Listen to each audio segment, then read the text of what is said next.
Baik, Assalamualaikum warahmatullahi wabarakatuh.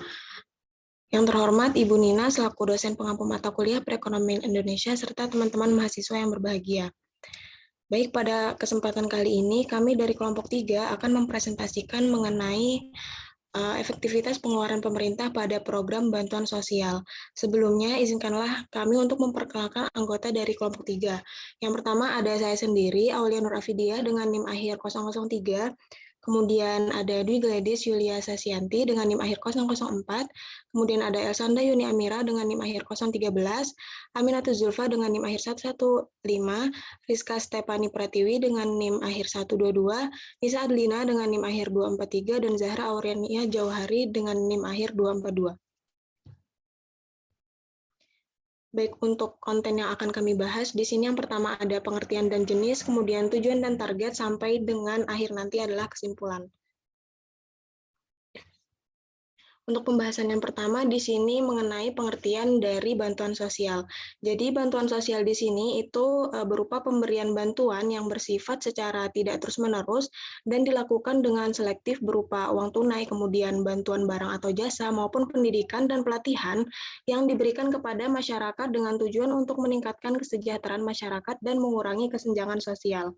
Nah, bantuan sosial ini dirancang agar dapat membantu individu maupun kelompok yang membutuhkan dalam memenuhi kebutuhan dasar mereka. Kemudian untuk target penerima di sini biasanya diberikan kepada kelompok-kelompok rentan seperti orang miskin, anak-anak, yatim piatu, dan lainnya.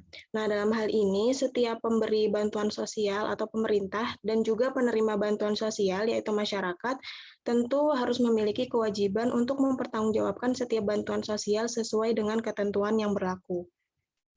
Next.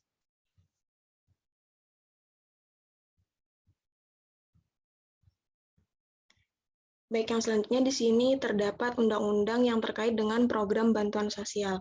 Untuk yang pertama di sini ada UU nomor 13 tahun 2011 tentang penanganan fakir miskin. Nah, undang-undang ini itu memberikan dasar hukum bagi pemerintah untuk melaksanakan program-program bantuan sosial guna mengurangi kemiskinan dan meningkatkan kesejahteraan sosial. Lalu yang kedua di sini ada UU nomor 40 tahun 2004 tentang sistem jaminan sosial nasional. Lalu yang ketiga ada UU nomor 11 tahun 2020 tentang Cipta Kerja, di mana UU ini mengatur tentang program Kartu Prakerja sebagai bentuk bantuan sosial untuk meningkatkan keterampilan dan memperbaiki kesempatan kerja masyarakat. Dan yang terakhir di sini terdapat UU nomor 14 tahun 2019 tentang pekerja sosial, yang merupakan perubahan atas UU nomor 11 tahun 2009 tentang kesejahteraan sosial. Next. Lalu di sini terdapat jenis-jenis program bantuan sosial. Yang pertama di sini ada program Keluarga Harapan (PKH) yang berupa bantuan tunai secara berkala dan akses pelayanan kesehatan dan pendidikan. Kemudian ada bantuan pangan non tunai atau BPNT, di mana bantuan ini dalam bentuk pangan yang bergizi dan seimbang. Lalu ada Kartu Indonesia Pintar (KIP), yaitu bantuan berupa uang tunai untuk keperluan pendidikan. Kemudian ada program sembako, bantuan berupa paket sembako yang berisi bahan pangan pokok. Next.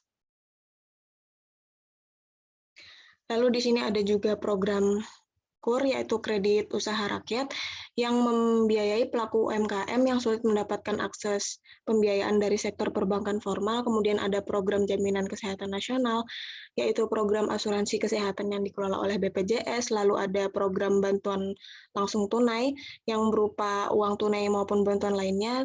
Kemudian ada program Kartu Prakerja, yaitu bantuan berupa pelatihan kerja dan subsidi biaya pelatihan kepada peserta yang memenuhi syarat. Next. Untuk yang selanjutnya akan dilanjutkan oleh rekan saya. Terima kasih. Baik, selanjutnya ada tujuan dari program bantuan sosial. Yang pertama yaitu mengurangi kemiskinan dan kesenjangan sosial, di mana untuk dapat memenuhi kebutuhan dasar sehari-hari dan diharapkan dapat mengurangi tingkat kemiskinan di masyarakat. Lalu yang kedua, meningkatkan kesejahteraan masyarakat. Hal ini untuk memperoleh akses yang lebih baik terhadap layanan kesehatan dan pendidikan yang berkualitas. Yang ketiga, membantu masyarakat yang terkena dampak bencana alam atau krisis ekonomi, di mana bantuan sosial dalam bentuk tunai atau non-tunai dapat membantu masyarakat untuk memenuhi kebutuhan dasar mereka dalam situasi sulit seperti ini. Lalu yang keempat ada untuk meningkatkan akses masyarakat terhadap layanan sosial dan ekonomi. Bantuan pendidikan atau pelatihan kerja dapat membantu masyarakat untuk memperoleh keterampilan dan pengetahuan yang diperlukan agar mereka dapat meningkatkan kualitas hidup. Lalu yang terakhir ada meningkatkan partisipasi masyarakat dalam pembangunan, di mana bantuan sosial dapat memberikan insentif bagi masyarakat untuk berpartisipasi dalam program-program pembangunan, sehingga masyarakat dapat merasa terlibat dalam memiliki kepentingan dalam pembangunan sosial dan ekonomi negara. Selanjutnya ada target atau kriteria penerima bantuan sosial yang meliputi yang pertama ada kemiskinan, keterlantaran, kedisabilitasan, keterpencilan, ketunaan sosial atau penyimpangan perilaku, korban bencana, dan terakhir ada korban tindak kekerasan, eksploitasi, diskriminasi, korban penyalahgunaan narkotika, psikotropika, dan zat adiktif lainnya. Baik, selanjutnya akan dijelaskan oleh rekan saya.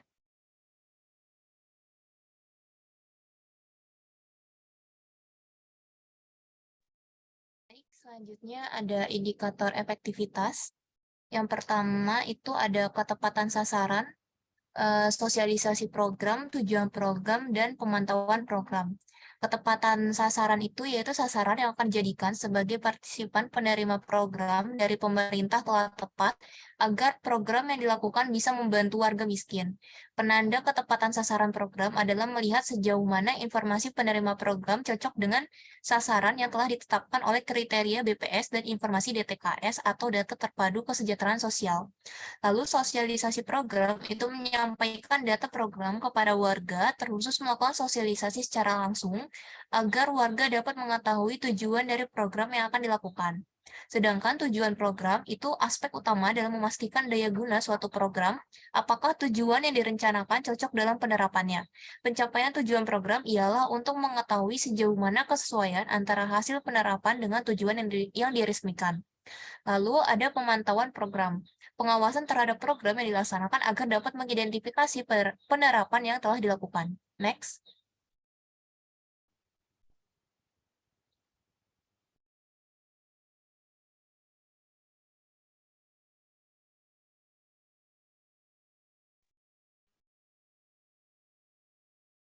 Baik, selanjutnya ada analisis kebutuhan.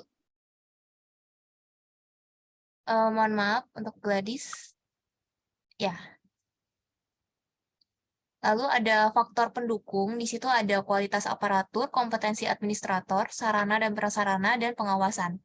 Nah, kualitas aparatur itu tingkat pengetahuan, kemampuan, dan kemauan yang dimiliki oleh sumber daya manusia. Tingkat ini dibandingkan dengan tingkat yang dibutuhkan dari waktu ke waktu oleh organisasi yang memiliki sumber daya manusia tersebut. Hal ini menggambarkan kualifikasi pegawai dalam manajemen sumber daya manusia. Selanjutnya ada kompetensi administrator. Nah, itu pengetahuan, keterampilan, dan kemampuan yang harus dimiliki oleh seseorang sesuai dengan jabatan yang diampu. Hal ini disesuaikan dengan jenis tugas dan organisasi. Lalu ada sarana dan prasarana. Sarana dan prasarana salah satu faktor yang sangat menentukan keberhasilan suatu program dalam mencapai tujuan, sasaran, dan output konkret yang telah ditetapkan. Faktor sarana dan prasarana harus dipenuhi untuk mewujudkan kelancaran pelaksanaan program yang akan dilakukan. Lalu ada pengawasan, itu agar perencanaan dan pelaksanaan program tidak menyimpang dengan rencana sebelumnya, maka dilakukan pengawasan. Sedangkan faktor penghambatnya itu ada kekurangan informasi, isi kebijakan, dukungan, dan pembagian potensi. Kekurangan informasi itu terkait kurangnya informasi yang diperoleh akan dengan mudahnya mengakibatkan adanya gambaran yang kurang tepat pada objek program maupun kepada para pelaksana dan isi kebijakan yang akan diimplementasikan. Lalu isi kebijakan itu implementasi kebijakan yang kurang jelas atau sulit dipahami serta tidak jelas tujuan kebijakan atau ketidaktegasan intern maupun ekstern akan mengakibatkan gagalnya suatu program yang akan dilaksanakan. Hal ini menunjukkan adanya kekurangan pada sumber daya pendukung. Lalu ada dukungan. Dalam implementasi program atau kebijakan publik akan sangat sulit jika pada pelaksanaannya kurangnya dukungan terhadap kebijakan tersebut. Selanjutnya ada pembagian potensi, yaitu berkaitan dengan pembagian potensi antara para pelaku, implementasi, dan mengenai organisasi pelaksana dalam kaitannya dengan diferensiasi tugas dan wewenang. Selanjutnya dilanjutkan oleh rekan saya. Baik, selanjutnya ada analisis kebutuhan. Analisis kebutuhan ini merupakan proses untuk mengidentifikasi dan memperkirakan biaya yang diperlukan oleh pemerintah untuk memberikan bantuan sosial pada masyarakat yang membutuhkan. Dalam proses ini akan melibatkan pengumpulan dan analisis data tentang kondisi sosial dan ekonomi masyarakat, serta perumusan kebijakan dan program bantuan sosial yang tepat untuk memenuhi kebutuhan mereka. Nah, dalam analisis kebutuhan ini ada faktor-faktor yang perlu dipertimbangkan. Yang pertama ada jumlah penerima bantuan, yang kedua ada jenis bantuan yang dibutuhkan, yang ketiga ada sumber daya manusia dan keuangan yang tersedia, dan ada potensi dampak sosial dan ekonomi dari program bantuan sosial tersebut. Next.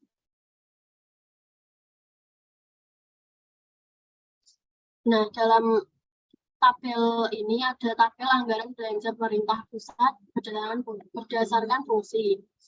Nah, dalam tabel yang bersumber dari BPS ini menunjukkan bahwa anggaran belanja pemerintah pusat untuk setiap fungsi atau kegiatan yang dilaksanakan oleh pemerintah dari tahun 2018 hingga 2023 dan dibagi menjadi beberapa fungsi seperti pendidikan, kesehatan, pertahanan, infrastruktur, sosial, dan lain sebagainya.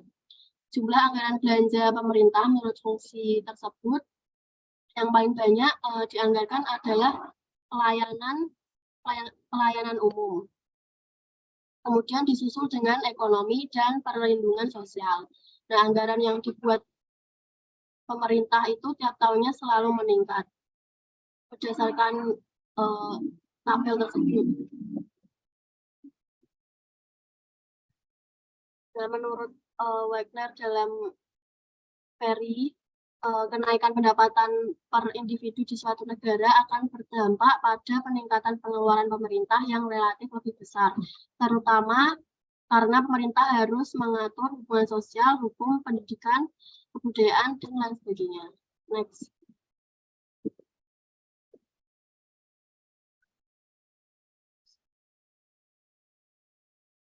Selanjutnya ada analisis realisasi anggaran. Nah, dalam analisis realisasi anggaran ini dilakukan evaluasi yang dilakukan terhadap penggunaan anggaran yang telah dialokasikan untuk program bantuan sosial.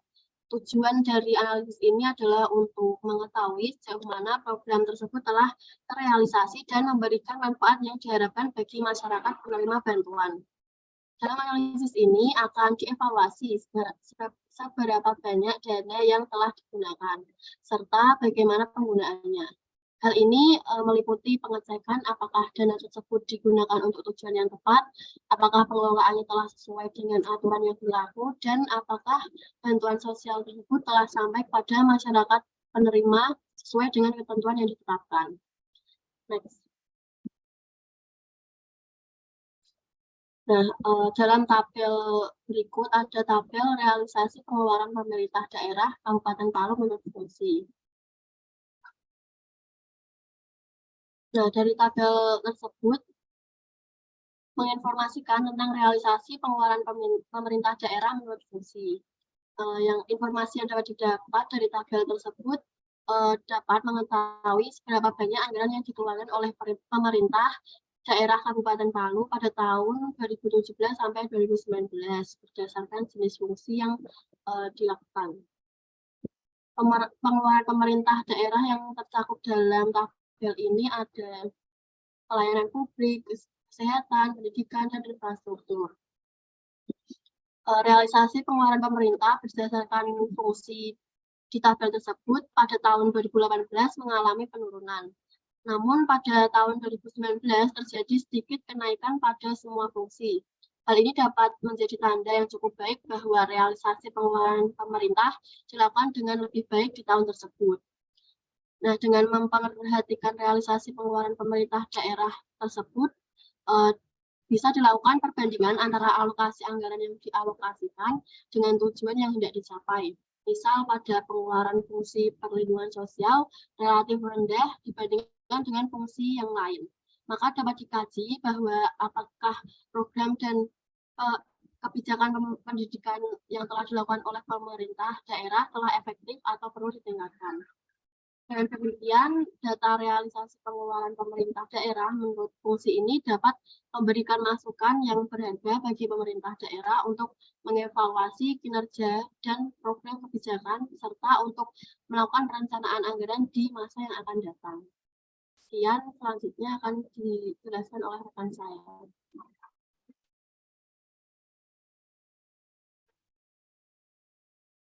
Berikutnya yaitu mengenai analisis dampak program bantuan sosial. Program bantuan sosial yang dilaksanakan pemerintah tentunya memiliki tujuan dan diharapkan memberikan pengaruh yang besar terhadap kesejahteraan masyarakat, serta dalam hal penanggulangan kemiskinan. Berbagai macam alternatif telah dilakukan oleh pemerintah dalam pemberian bansos, diantaranya mencakup PIP, JKN-KIS, PKH, dan bantuan pangan non-tunai.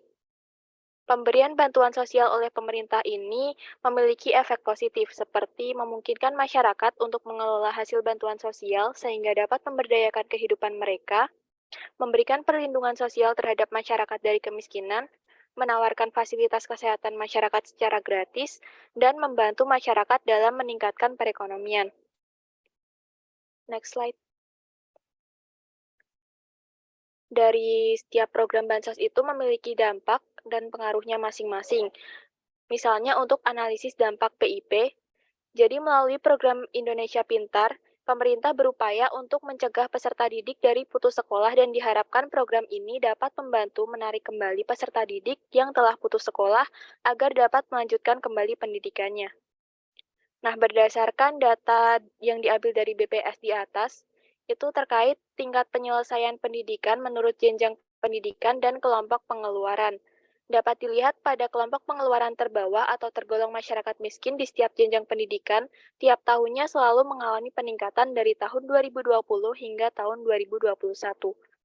Sehingga hal tersebut dapat disimpulkan bahwa pelaksanaan program Indonesia Pintar membuahkan hasil yang signifikan terhadap angka peserta didik yang mampu menyelesaikan pendidikan terutama pada jenjang SD dan SMP.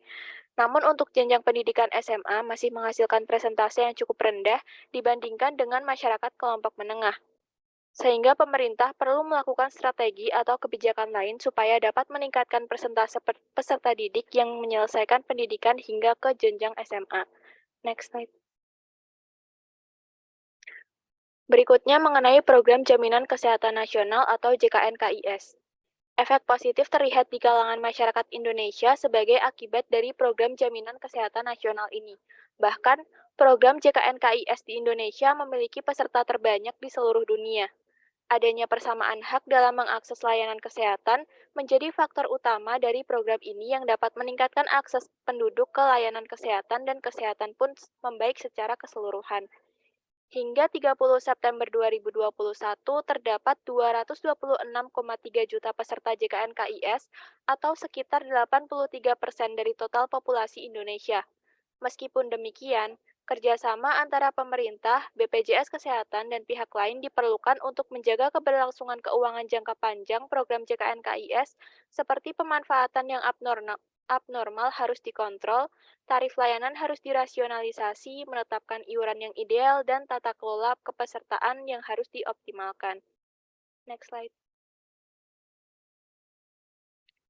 Berikutnya untuk analisis dampak dari program Keluarga Harapan atau PKH. Dampak yang dirasakan oleh masyarakat penerima PKH dengan adanya PKH mereka pasti merasa sangat terbantu dan merasakan banyak manfaat. Dengan adanya PKH ini dapat meningkatkan taraf pendidikan bagi anak penerima PKH, misalnya yang dulunya hanya bisa menyelesaikan pendidikan SD, kini bisa menambahkannya hingga ke jenjang SMA. Dengan pemberian PKH ini, masyarakat akan terbantu dalam meringankan pembiayaan sekolah anak-anaknya, sehingga akan memunculkan motivasi belajar dari anak peserta PKH dan bahkan bisa melanjutkan hingga ke jenjang perkuliahan. Selain itu, masyarakat penerima PKH akan mendapatkan layanan kesehatan secara gratis, serta dapat meningkatkan kondisi sosial ekonomi selain dampak positif. Selain dari dampak positif tersebut, terdapat juga dampak negatif dari pemberian PKH, yaitu kecemburuan sosial, ketergantungan, dan alokasi dana yang kurang tepat. Sekian dari saya, selanjutnya akan dilanjutkan oleh rekan saya. Selanjutnya adalah dampak bantuan pangan non-tunai. Dan bantuan pangan non-tunai ini memiliki pengaruh yang signifikan bagi usaha eceran atau usaha warung di masyarakat. Dengan adanya bantuan pangan non-tunai ini mengharuskan masyarakat untuk menukarkan e-voucher menjadi beras dan telur di agen e-warung, sehingga akan meningkatkan pertumbuhan ekonomi di daerah terutama usaha mikro dan kecil yang berpengalaman dalam usaha penjualan telur dan juga beras. Usaha mikro yang mendaftar di e-warung, penjualannya akan meningkat dan otomatis pendapatannya juga akan naik. Selain itu, program ini meningkatkan adanya transaksi non-tunai sehingga mendorong dalam agenda Gerakan Nasional Non-Tunai atau GNNT. Next. Selanjutnya ada analisis data. Nah, berikut ini merupakan tabel pengeluaran untuk layanan pokok seperti program perlindungan sosial, anggaran pendidikan, dan juga anggaran kesehatan sebagai persentase dari total belanja pemerintah. Nah, pada tahun 2019, APBN Indonesia sebesar 2.461,1 triliun. Nah, alokasi anggaran pendidikan itu sebesar 492,5 triliun, anggaran kesehatan sebesar 123,1 triliun, dan juga anggaran perlindungan sosial 387,3 triliun. Nah, dalam hal ini program perlindungan sosial diantaranya meliputi jumlah dana yang dikeluarkan pemerintah untuk perlindungan kesehatan melalui jaminan sosial serta jumlah dana yang dikeluarkan pemerintah untuk bantuan sosial seperti KIP, KPS, PKH, Rastra yang berasal dari APBN. Nah, di sini dapat terlihat dalam tabel bahwa pada tahun 2019 program perlindungan sosial ini mengeluarkan 15,5% dan juga anggaran pendidikan sebesar 20% dan anggaran kesehatan ini sebesar 5%. Nah, sebesar 40,6% ini dari APBN dialokasikan untuk pengeluaran layanan pokok. Sehingga dari tahun 2017 ke tahun 2018 ini mengalami kenaikan sebesar 2,01%, sedangkan dari tahun 2018 ke 2019 ini jumlahnya hampir sama, hanya selisih 0,1%. Next. Berikutnya adalah tabel realisasi pengeluaran pemerintah provinsi seluruh Indonesia. Dengan jenis pengeluarannya adalah belanja bantuan sosial. Nah, pada tahun 2021 itu jumlahnya sama dengan tahun 2020. Sedangkan pada tahun 2019 ini mengalami kenaikan ke tahun 2020 dengan peningkatan yang cukup besar. Hal ini dipengaruhi karena adanya pandemi COVID yang menyebabkan sosial perekonomian masyarakat cukup terhambat. Selama pandemi COVID-19 ini, pemerintah memberikan berbagai jenis bantuan sosial seperti dilaksanakannya program kartu pekerja, pemberian diskon listrik, subsidi kuota belajar, bantuan langsung tunai UMKM, dan bantuan pangan non-tunai. Nah, program bantuan sosial yang diberikan pemerintah ini diharapkan dapat menopang kebutuhan masyarakat, mendukung dan memastikan pemulihan kesehatan dan gizi masyarakat, serta membantu memulihkan ekonomi masyarakat. Next. Berdasarkan analisis kebutuhan pengeluaran pemerintah, bantuan sosial yang diberikan itu telah efektif dan efisien, serta dapat memberikan manfaat yang optimal bagi masyarakat yang membutuhkan. Sehingga secara keseluruhan, adanya program bantuan sosial ini telah memberikan efek positif pada masyarakat yang membutuhkan. Sekian penjelasan dari saya kembalikan kepada moderator. Baik, itulah tadi sesi pemaparan dari kelompok kami. Untuk yang selanjutnya yaitu sesi diskusi. Kepada teman-teman yang ingin bertanya, bisa untuk raise hand.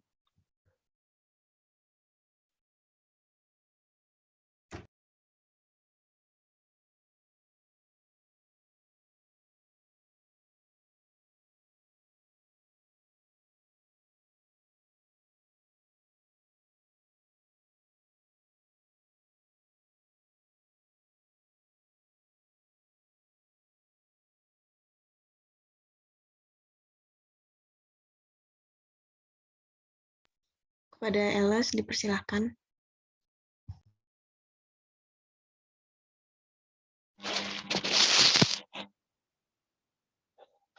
Baik, sebelumnya saya Elis Ramawati dengan NIM akhir 012 izin bertanya. bagaimana kebijakan ataupun tindakan pemerintah terkait dengan yang dialami oleh masyarakat terkait kecemburuan sosial masyarakat berkaitan dengan bantuan sosial yang tidak disalurkan secara tepat dan tidak merata terhadap masyarakat tersebut. Terima kasih. Baik, terima kasih atas pertanyaannya. Mungkin bisa ditulis ke kolom chat ya, Elas. Terima kasih. Kepada teman-teman yang lain, apakah ada yang ingin bertanya lagi?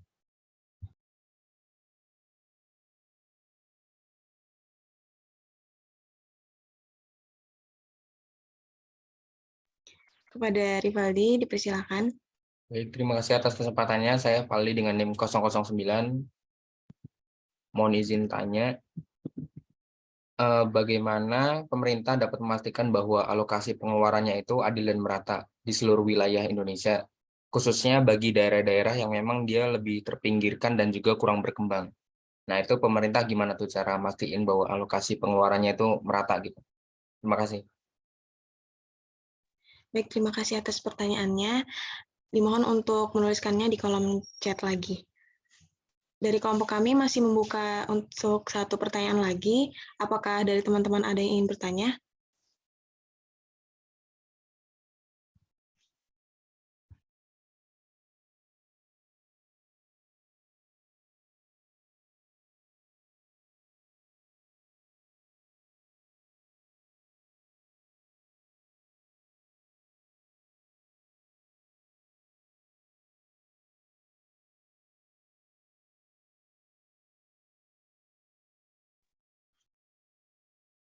Oke, kepada Asyar, dipersilahkan. Baik, izin bertanya, bagaimana pemerintah itu dapat memastikan bahwa bantuan sosial yang diberikan tidak menimbulkan ketergantungan dan merubah pola pikir penerima yang diharapkan menjadi praktis. Terima kasih. Baik, terima kasih. Pertanyaannya tolong ditulis di kolom chat ya. Baik, untuk pertanyaannya dari kelompok kami mungkin dicukupkan terlebih dahulu. Kelompok kami membutuhkan waktu untuk berdiskusi terlebih dahulu.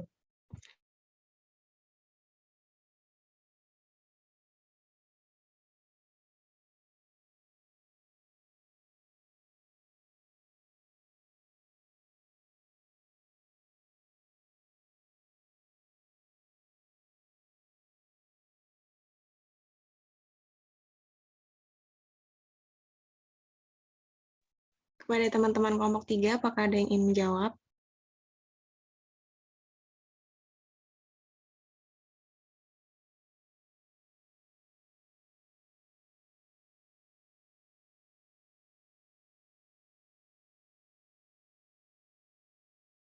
Saya izin menjawab pertanyaan dari Elas. Bagaimana kebijakan ataupun tindakan pemerintah terkait dengan kecemburuan sosial masyarakat berkaitan dengan bantuan sosial yang tidak disalurkan secara tepat dan tidak merata terhadap masyarakat. Nah, di sini pemerintah harus bertanggung jawab dalam menyediakan bantuan sosial yang tepat dan merata bagi seluruh masyarakat. Ketika tidak terjadi ketidakmerataan dalam penyaluran bantuan sosial, maka pemerintah harus segera melakukan tindakan untuk mengatasi masalah tersebut.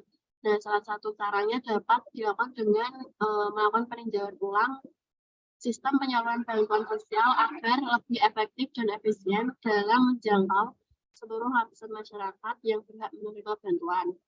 Selain itu, pemerintah juga harus membuka ruang partisipasi publik sehingga masyarakat dapat memberikan masukan dan kritik terhadap kebijakan pemerintah dalam penyediaan dan penyaluran bantuan sosial. Dengan demikian, diharapkan kecemburuan sosial dapat diminimalisir dan masyarakat merasa adil dalam mendapatkan bantuan sosial yang mereka butuhkan.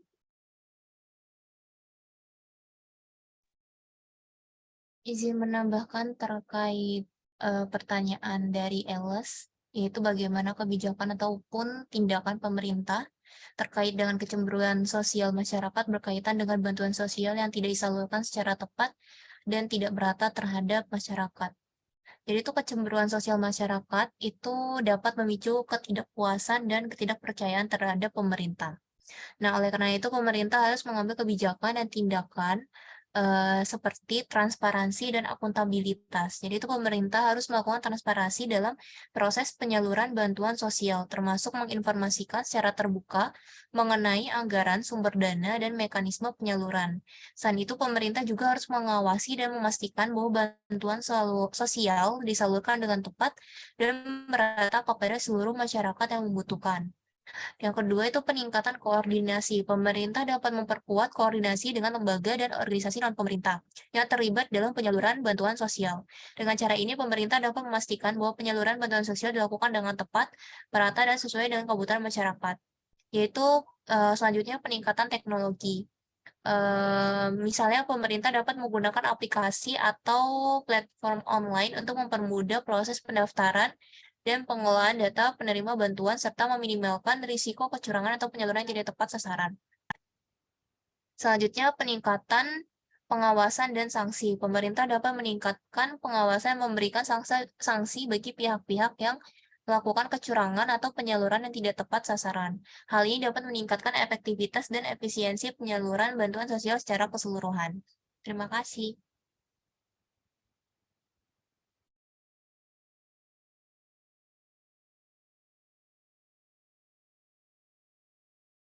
Baik, untuk teman-teman yang lain, apakah ada yang ingin menambahkan?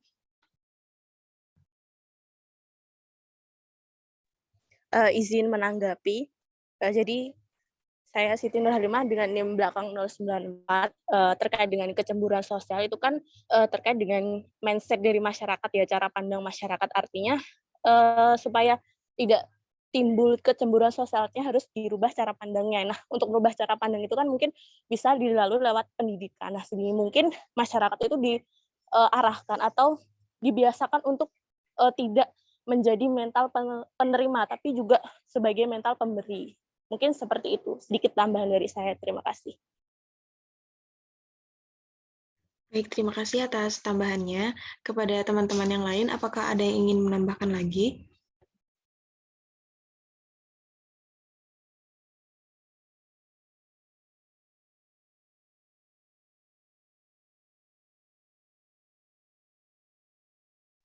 Izin menambahkan. Terkait pertanyaan dari Erlas, bagaimana kebijakan atau tindakan pemerintah terkait dengan kecemburuan sosial masyarakat berkaitan dengan bantuan sosial yang tidak disalurkan secara tepat dan tidak merata terhadap masyarakat? Mungkin solusinya adalah adanya koordinasi dari lembaga terindah yaitu pemerintah desa dengan tingkat pemerintahan selanjutnya, yaitu dengan proses pembaruan data, sehingga data yang disajikan itu sesuai dengan data di lapangan mungkin, dan sehingga bantuan yang diberikan itu akan disalurkan secara tepat dan merata kepada masyarakat yang membutuhkan.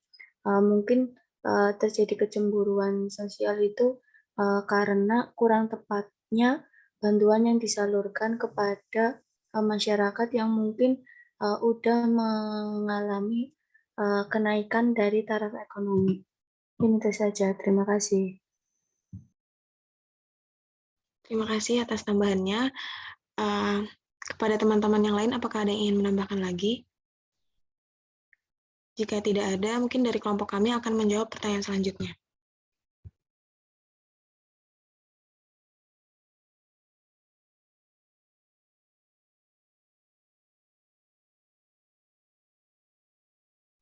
Izin menjawab pertanyaan dari Asyar, yaitu bagaimana pemerintah dapat memastikan bantuan sosial yang diberikan itu tidak menimbulkan ketergantungan dan mengubah pola pikir penerima manfaat dari pasif menjadi proaktif. Nah, mungkin pemerintah itu dapat mengambil beberapa langkah. Yang pertama yaitu menetapkan kriteria penerima manfaat yang jelas.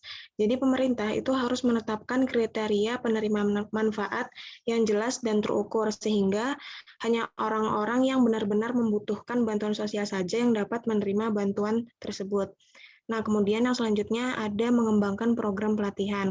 Jadi pemerintah itu dapat menyediakan program pelatihan dan pengembangan keterampilan untuk membantu penerima manfaat menjadi lebih mandiri dan lebih proaktif dalam mencari pekerjaan atau menciptakan usaha sendiri. Kemudian ada juga memberikan pendampingan. Jadi pemerintah itu dapat memberikan pendampingan untuk membantu para penerima manfaat itu dalam mencari pekerjaan atau menciptakan usahanya sendiri. Nah, hal ini itu tentu akan membantu mereka untuk menjadi lebih proaktif dan mandiri dalam mencari penghasilan. Kepada teman-teman yang lain, apakah ada yang ingin menambahkan?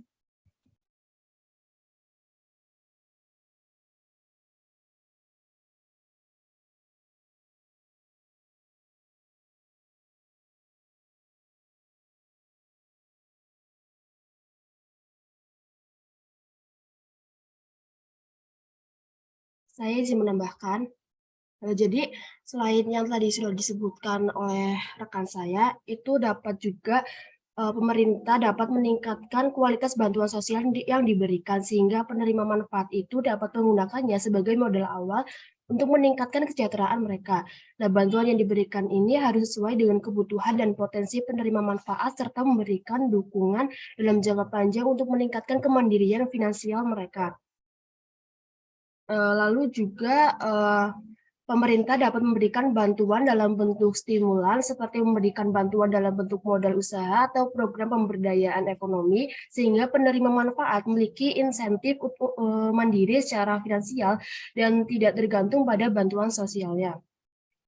Sekian tambahan dari saya. Dari teman-teman, apakah ada yang ingin menambahkan?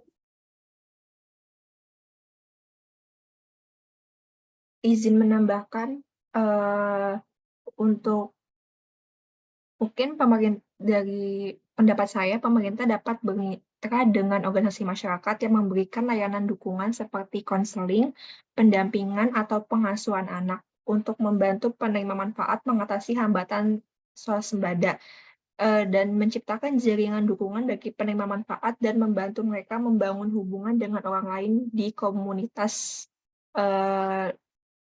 mereka.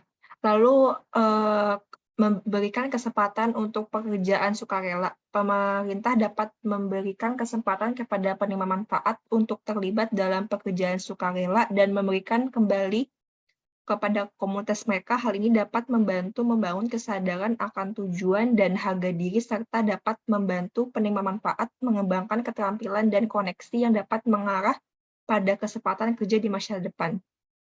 Dari teman-teman yang lain, apakah ada yang ingin menambahkan?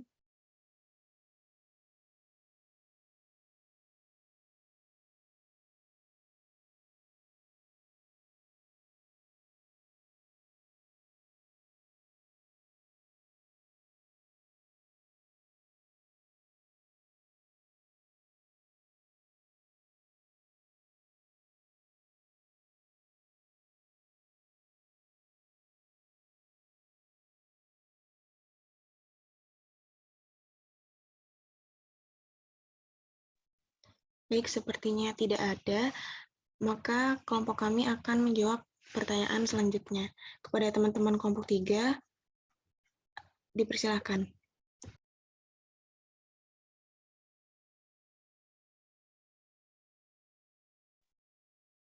Saya akan menjawab pertanyaan dari Rivaldi, yaitu bagaimana pemerintah dapat memastikan bahwa alokasi pengeluarannya adil dan merata di seluruh wilayah, khususnya bagi daerah-daerah yang lebih terpinggirkan dan kurang berkembang. Nah, di sini untuk memastikan alokasi pengeluaran yang adil dan merata di seluruh wilayah, khususnya bagi daerah-daerah yang terpinggirkan dan kurang berkembang, itu dapat dilakukan beberapa tindakan, seperti pembagian anggaran yang merata itu dengan memperhitungkan kebutuhan dan kondisi masing-masing daerah. Pemerintah juga dapat memberikan alokasi khusus untuk daerah-daerah yang membutuhkan, misalnya daerah-daerah yang terisolasi atau yang mengalami bencana alam. Selanjutnya, perencanaan pembangunan yang berkelanjutan. Pemerintah dapat merencanakan pembangunan yang berkelanjutan dengan memperhatikan faktor-faktor seperti kebutuhan masyarakat, kondisi sosial ekonomi, dan potensi sumber daya alam. Pemerintah juga dapat memperhatikan adanya daerah-daerah yang membutuhkan prioritas dalam pembangunan, seperti daerah-daerah yang masih membutuhkan akses infrastruktur dasar seperti jalan, air bersih, dan listrik. Selanjutnya, pembangunan infrastruktur. Pemerintah dapat memperkuat pembangunan infrastruktur di daerah-daerah terpinggirkan dan kurang berkembang, seperti pembangunan jalan, jembatan, pelabuhan, dan bandara. Infrastruktur yang memadai dapat membuka akses dan meningkatkan konektivitas daerah terpinggirkan dengan daerah-daerah yang lebih maju, sehingga mempercepat pertumbuhan ekonomi dan meningkatkan kesejahteraan masyarakat.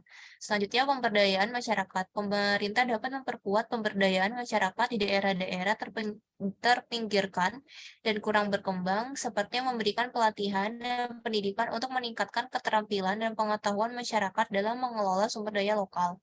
Dengan pemberdayaan masyarakat yang tepat, masyarakat dapat memanfaatkan potensi lokal dan meningkatkan kesejahteraannya sendiri. Selanjutnya, pengawasan dan evaluasi. Pemerintah dapat memperkuat pengawasan dan evaluasi terhadap penggunaan anggaran di daerah-daerah terpinggirkan dan kurang berkembang. Pemerintah dapat mengawasi penggunaan anggaran dan memastikan bahwa penggunaan anggaran tersebut tepat sasaran dan tidak menimbulkan penyalahgunaan. Mungkin yang lain ingin menambahkan. Saya izin menambahkan, untuk memastikan alokasi pengeluaran yang adil dan merata di seluruh wilayah, khususnya bagi daerah-daerah yang lebih terpinggirkan dan kurang berkembang, terdapat beberapa langkah yang dapat dilakukan oleh pemerintah. Yang pertama itu ada analisis kebutuhan daerah. Dapat dilakukan dengan cara mengumpulkan data tentang populasi, infrastruktur, pertumbuhan ekonomi, tingkat kemiskinan, dan faktor-faktor lain yang dapat mempengaruhi kebutuhan daerah tersebut. Kedua, partisipasi masyarakat. Pemerintah juga dapat melibatkan masyarakat dalam menentukan prioritas pengeluaran di wilayah mereka melalui mekanisme partisipasi publik seperti musyawarah desa atau kelurahan atau forum-forum terbuka lainnya. Yang berikutnya ada membuat rencana pembangunan daerah. Pemerintah dapat membuat rencana pembangunan daerah yang jelas dan terperinci dengan fokus pada pengembangan ekonomi, sosial, dan infrastruktur di wilayah yang lebih terpinggirkan dan kurang berkembang. Yang keempat, penetapan alokasi anggaran. Setelah melakukan analisis kebutuhan daerah dan merencanakan pembangunan daerah, pemerintah dapat menetapkan alokasi anggaran yang adil dan merata. Hal ini dapat dilakukan dengan cara memperhitungkan kebutuhan dan potensi daerah, serta mengalokasikan dana untuk infrastruktur, kesehatan, pendidikan, dan sektor-sektor lain yang dapat mendorong pertumbuhan ekonomi dan kesejahteraan masyarakat. Yang terakhir itu ada monitoring dan evaluasi.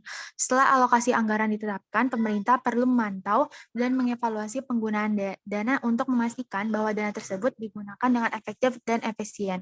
Hal ini dapat dilakukan dengan cara melakukan audit dan inspeksi secara berkala. Sekian tambah dari saya, terima kasih. Baik, kepada teman-teman yang lain, apakah ada yang ingin menambahkan lagi? Kepada Karin, dipersilakan.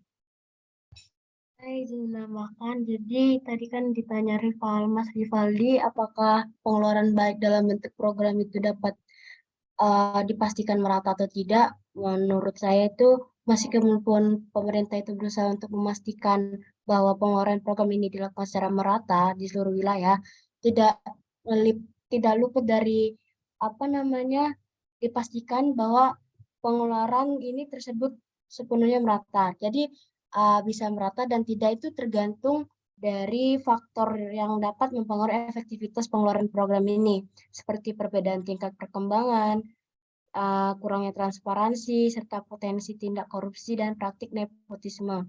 Namun demikian, pemerintah juga dapat melakukan beberapa upaya untuk meminimalkan ketidakmerataan dalam pengeluaran program ini. Seperti yang telah dijelaskan teman-teman semua, mensurvei, menganalisis, dan mempertimbangkan faktor-faktor yang mempengaruhi kebutuhan daerah, memberikan alokasi dana yang lebih besar kepada daerah yang membutuhkan. Seperti itu. Terima kasih.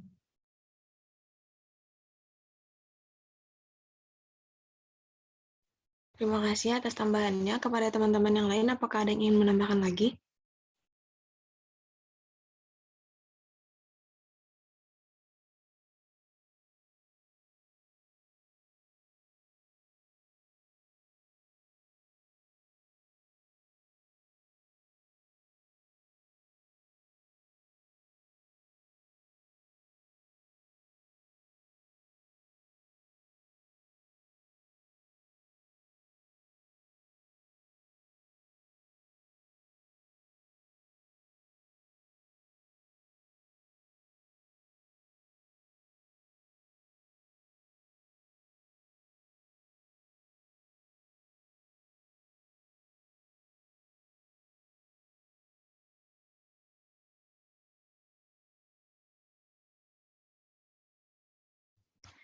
Baik, jika tidak ada, maka saya cukupkan untuk sesi diskusi kali ini.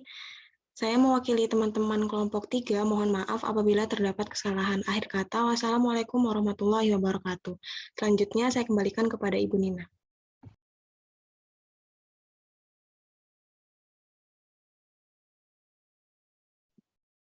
Oke, terima kasih ya kepada kelompok 3 atas presentasinya. Beri aplaus ya untuk kelompok 3 ya. Oke, sebelum saya memberikan beberapa catatan, terutama untuk kelompok 3 ya. Jadi yang pertama terima kasih karena sudah mempresentasikan hasil diskusi kelompoknya. Jadi kalau saudara memahami topik ini, sebenarnya ini sangat kompleks banget dan ini menjadi salah satu permasalahan yang mungkin akan saudara perdebatkan di luar dari PPT atau di luar dari materi yang sudah saudara paparkan. Untuk kelompok yang lain, saya lupa ya. Untuk kelompok yang lain itu berarti tidak di-share ya PPT-nya sama makalahnya ya? Di-share nggak?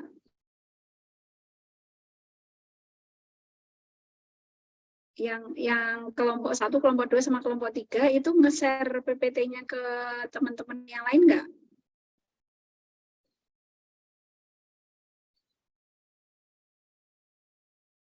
Oke, silakan bisa ditanggapi dulu. Silakan bisa dinyalakan mikrofonnya. Sama kameranya silakan bisa dinyalakan biar saya nggak sendirian nih. Saya Aulia, Gladys, ada Ratih nih, ada Rivaldi, yang lain pada kemana ini? Atau jangan-jangan saudara masih ini ya, masih silaturahmi atau saudara lagi jalan-jalan? Ini ada yang sudah di Semarang nggak? Masih pada di rumah nih guys. Oh sudah loh. Rivaldi aslinya mana? Tangerang, Bu. Oh lo kok cepet banget udah sampai Semarang?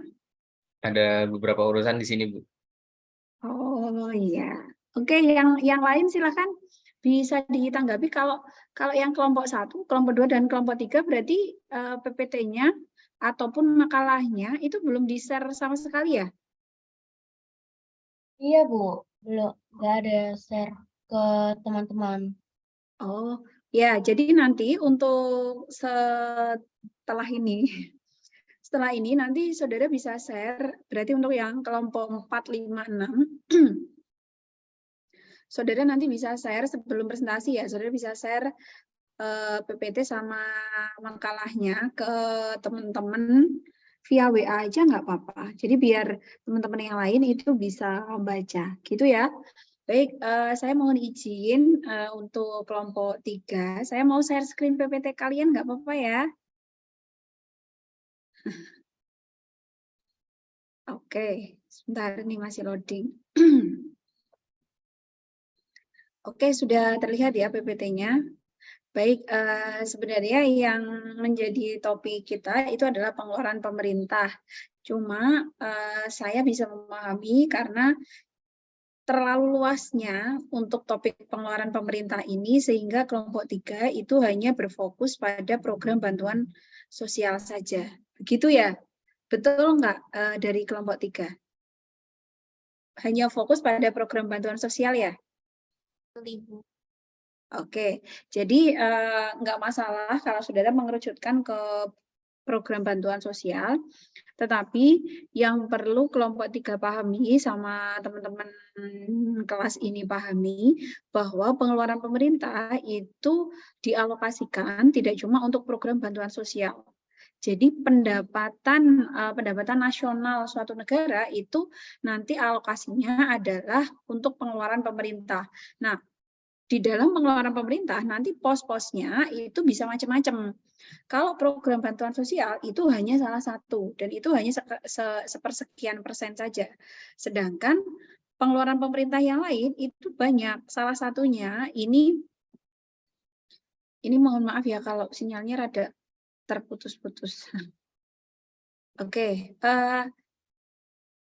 Sedangkan kalau di sini dari kelompok 3 itu memaparkan kalau undang-undang terkait program bantuan sosial ini semuanya sudah jelas. Tetapi di luar dari itu yang perlu saudara pahami bahwa pengeluaran pemerintah itu alokasinya itu tidak hanya untuk program bantuan sosial, tetapi ada juga salah satunya itu adalah untuk pendidikan. Ini yang harus saudara pahami. Dan di undang-undang itu sudah jelas banget bahwa alokasi dana pendidikan yang itu dianggarkan dari APBN Indonesia itu saudara kalau saudara pernah mendengar itu adalah sebesar 20%. Jadi 20% dari APBN itu dialokasikan untuk pendidikan. Yang itu artinya bahwa 20% itu pengeluaran pemerintah itu hanya fokus ke pendidikan. Itu ya. Jadi tadi saya harapannya saudara bisa membahas secara global. Jadi untuk yang pendidikan, pengeluaran pemerintah untuk pendidikan itu seperti apa, kemudian bantuan sosial itu untuk apa, sampai kepada ada pengeluaran pemerintah untuk membayar gaji. Jadi kalau di swasta itu ada yang namanya pengeluaran perusahaan untuk pembayaran honor, ya kan, gaji karyawan itu sampai dialokasikan. Nah, kalau untuk negara, karena negara itu mempekerjakan aparatur sipil negara atau ASN, maka di situ juga sudah jelas bahwa salah satu alokasi pengeluaran pemerintah yang itu bersumber dari APBN itu dialokasikan untuk pembayaran gaji pegawai negeri. Itu juga kalau saudara perhatikan nominalnya juga tidak sedikit kayak gitu. Belum lagi kemarin kalau saudara mendengar beritanya itu Sri Mulyani sempat menyinggung yang pertama adalah terkait dengan pendidikan, bahwa alokasi dana pendidikan yang cukup besar hampir 20% sendiri dari APBN itu dialokasikan untuk pendidikan, yang salah satunya adalah tidak hanya pendidikan di dalam negeri tetapi juga pendidikan luar negeri. Tetapi itu juga jadi kasus di mana banyak penerima beasiswa terutama yang beasiswa luar negeri akhirnya tidak atau belum mau untuk balik ke Indonesia. Itu kan menjadi PR berat sendiri gitu ya. Itu juga kasusnya kemarin sangat viral sekali, yaitu dana beasiswa LPDP. Kemudian yang kedua adalah terkait dengan pembayaran gaji. Terkait dengan pembayaran gaji ASN, ini juga Sri Mulyani selaku Menteri Keuangan ini menyoroti alokasi ini yang cukup besar karena setiap tahun itu berapa triliun sendiri negara itu mengeluarkan untuk pembayaran gaji. Belum lagi kalau keluarga saudara mungkin ada yang ASN itu kemarin yang baru dapat tunjangan hari raya itu juga alokasinya sudah sampai hampir triliunan. Itu juga menjadi PR berat bahwa ternyata pengeluaran pemerintah itu tidak cuma untuk satu bidang saja. Belum lagi untuk pengeluaran pemerintah di bidang infrastruktur. Karena kalau saudara perhatikan, di masa pemerintahannya Presiden Joko Widodo, itu pembangunan infrastruktur itu sangat luar biasa sekali. Meskipun pembangunan infrastruktur itu ada yang dia dihasilkan dari investasi dari luar negeri, ada juga yang dari swasta, tetapi ada juga yang diambilkan dari dana APBN negara, yang itu menjadi kalau gini, logikanya negara itu mendapatkan pemasukan itu berupa APBN, anggaran pendapatan dan belanja negara. Nah, nanti APBN itu yang akan menjadi pengeluaran pemerintah. Nanti setiap tahun itu dapatnya berapa, kemudian nanti dialokasikan sesuai dengan persentase yang sudah ada di dalam undang-undang. Begitu ya. Itu yang tadi menjadi topik hangat. Kemudian di sisi lain, ini yang sebagian kecil dibahas oleh kelompok 3 itu adalah terkait program bantuan sosial. Ini juga tadi cukup menarik sekali, ada 3 pertanyaan, yang mana salah satu pertanyaannya itu adalah terkait dengan ketidakmerataan program bantuan sosial. Jadi memang ini nggak bisa dipungkiri ya, nggak bisa dipungkiri kalau saudara perhatikan di sekitar saudara saja, nggak usah saudara jauh-jauh, mungkin ada yang di situ dia kategorinya apa namanya, dia mampu gitu, keluarganya mampu, tetapi di situ kok dia dapat program bantuan sosial gitu. Jadi itu menjadi salah satu kemarin PR bahwa program bantuan sosial ini memang pemerintah sudah berupaya untuk memeratakan. Jadi masyarakat yang dapat program bantuan sosial ini itu sudah sesuai dengan data yang diserahkan oleh Pemda setempat. Tetapi ternyata ya kita kan nggak tahu ya, ternyata di kenyataan di lapangan itu ada beberapa yang memang tidak sesuai dengan harapan pemerintah. Itu juga semuanya sudah di dalam pengawasan dari Kementerian Sosial. Gitu ya. Jadi nanti di masing-masing kementerian, masing-masing bidang, itu semuanya dapat alokasi anggaran dari pemerintah yang itu menjadi pengeluaran pemerintah setiap tahun dan itu rutin gitu.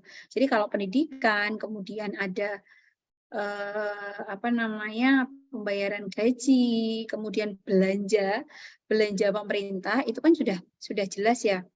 Jadi kayak misalnya pemerintah itu dalam melakukan penyelenggaraan kegiatan kepemerintahannya, tentunya mereka juga butuh yang namanya belanja barang, belanja jasa gitu. Jadi tetap itu menjadi apa namanya belanja yang rutin. Sama halnya kalau saudara belajar di akuntansi, itu ada harta, utang, modal, pendapatan, dan ada beban. Jadi nanti yang menjadi pengeluaran pemerintah itu adalah semuanya yang rutin-rutin yang masuk ke dalam akun beban. Gitu. Itu semuanya nanti sudah ada alokasinya sendiri. Nah, permasalahannya nanti juga sekian persennya dari APBN itu pengeluaran pemerintahnya itu juga dialokasikan untuk pembayaran utang. Jadi kalau saudara perhatikan dan saudara mendengar beberapa berita terkait dengan utang Indonesia itu kan cukup banyak sekali. Sehingga pendapatan-pendapatan yang diterima oleh Indonesia itu salah satunya nanti akan dikeluarkan untuk pembayaran utang negara. Jadi kan memang itu untuk mengantisipasi agar tidak terjadi tunggakan utang, gitu ya. Mungkin itu saja dari saya. Sedikit tambahan yang tadi saya juga karena saudara ya sebenarnya nggak ada masalah sih ya karena saudara ini yang dibahas adalah mengerucut ke program bantuan sosial dan ini memang program bantuan sosial ini menjadi salah satu isu yang sangat menarik kalau kita bahas apalagi kalau saudara atau di sekitar saudara tetangga-tetangga saudara itu ada yang tergolong miskin tetapi tidak dapat bantuan, ada yang tergolong mampu tetapi malah dapat bantuan kayak gitu. Itu menjadi salah satu permasalahan. Tetapi sejauh ini juga pemerintah sudah berupaya untuk mengatasi hal itu. Gitu ya. Itu saja sedikit review dari saya. Silakan kalau ada pertanyaan dari kelompok 3 atau ada klarifikasi atau ada yang ingin dijelaskan kembali dari kelompok 3, saya persilahkan. Ataupun kalau ada pertanyaan dari kelompok yang lain juga silakan bisa disampaikan. Gitu, sudah? Silakan kalau ada pertanyaan.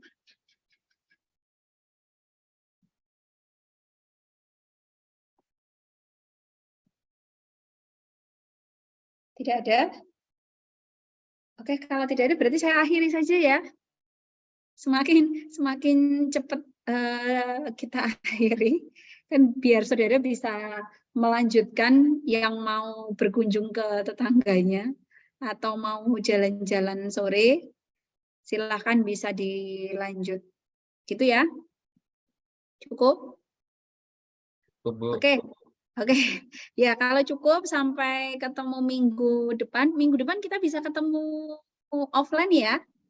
Ya Bu, bisa Bu. Ya Bu.